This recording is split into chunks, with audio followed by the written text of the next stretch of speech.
Opgave til grundlæggende kemi. Denne opgave handler om atomer, molekyler og det periodiske system. Atoms opbygning.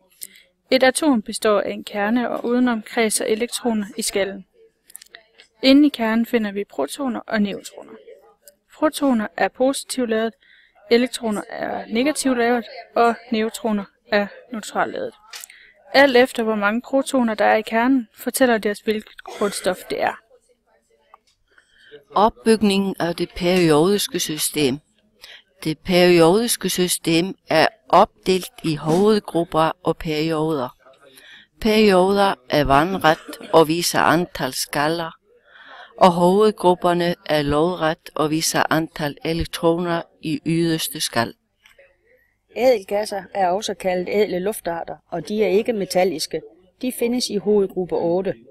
Ædelgasser afgiver eller modtager ikke, da kravene på 8 elektroner er opfyldt. Yderste skal være på 8 elektroner, og derfor arbejder de ikke sammen med de andre grundstoffer. Molekyler. Et molekyle er sammensat af en eller flere atomer. For eksempel vand, H2O, består af hydrogen og oxygen. Altså 2 atomer, som er blevet til et molekyle, og det er vand. Et molekyle kan også være et DNA, som består af flere tusinde molekyler.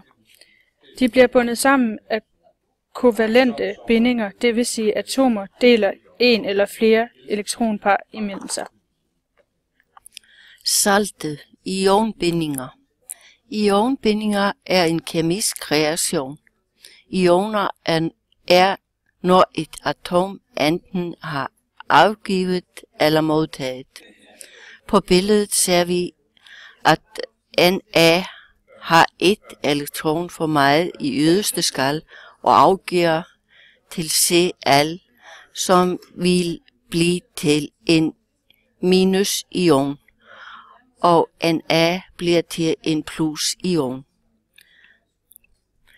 Na er lige med natrium, Cl er lige med klorid.